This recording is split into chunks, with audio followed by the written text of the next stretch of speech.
کہ نماز کی حالت کے اندر بھی بندے کو مختلف قسم کے خیالات، اگر کوئی پریشانی ہے تو وہ آ گئی، کوئی ضروری کام کرنا ہے تو وہ یاد آ جاتا ہے، تو اس حالت میں بندے کی نماز کے بارے میں قرآن و سنت کی روشنی کے اندر کیا حکم ہے؟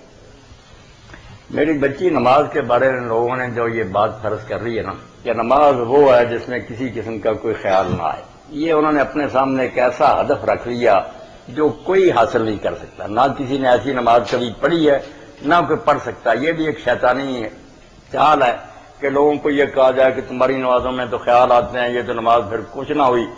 آپ بے فکر رہے، نماز میں جتنے چاہے خیالات آئے نا، اللہ جانتا ہے کہ بندہ جن کاموں میں پھنسا رہتا ہے وہ خیالات تو آتے رہیں گے، کیسے ان کو ذہن سے نکال سکتا؟ خود رسول کریم علیہ الصلوۃ والسلام نماز پڑھ رہے تھے اور اطلاع ملی کہ مدینہ پر حملہ ہونا والا ہے۔ آپ نے حضرت زبیر بن العوام رضی اللہ عنہ سے کہا کہ تم جاؤ اور پتہ کرو کہ واقعی یہ بات صحیح ہے۔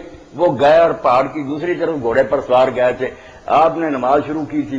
حدیث پاک میں آتا ہے کہ آپ کی نگاہ اس درے کی طرف ہی رہی جدھر سے حضرت زبیر نے آنا تھا، وہی خیال آپ کو رہا کہ پتہ نہیں کیا خیال۔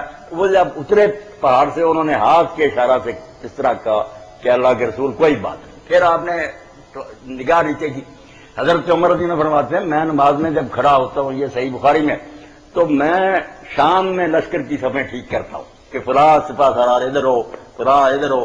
تو جن کاموں میں آدمی لگا رہتا ہے وہ خیال تو رہیں گے، کوئی فکر مند ہونے کی ضرورت نہیں، بلکہ زیادہ آپ غور کریں تو جن لوگوں کو نماز میں خیالات آتے ہیں نا، ان کی نماز ان سے بہتر ہے جو صوفی لوگ پڑھتے ہیں کوئی خیال نہیں آتا۔ یہ تو ایسے ہی ہے کہ ایک آدمی کو شیطان آزما ہی نہیں رہا، خیال جس کو آ رہا ہے اس کو تو وہ جس طرح ڈاکو آتے ہیں بھرے گھر میں، وہ اس بیچارے کو تنگ کر رہا، مگر یہ کہہ رہا بے شک تو جتنا چاہے مجھ کو پریشان کر، میں اللہ کا حکم بہرحال مانوں۔ یہ تو اس کے منہ پر جھوٹ مار رہا ہے۔ تو یہ نماز بہت اعلیٰ، پریشان ہونے کی ضرورت نہیں۔ باقی ایک چیز جو ہے اس پر توجہ ہونی چاہیے کہ جب آدمی اکیلا نماز پڑھے نا اور کوئی دوسرا آدمی پاس نہ ہو، جو ڈسٹرب نہ ہو، تو آدمی کو چاہیے کہ جو پڑھے نا ذکر اذکار، رکوع میں سجدے میں الحمد، کوئی نماز بھی ہو، وہ کم از کم اتنی آواز سے پڑھنی چاہیے کہ اپنے کانوں تک آواز آئے۔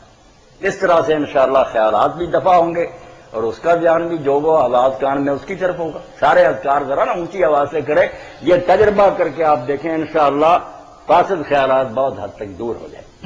انشاءاللہ۔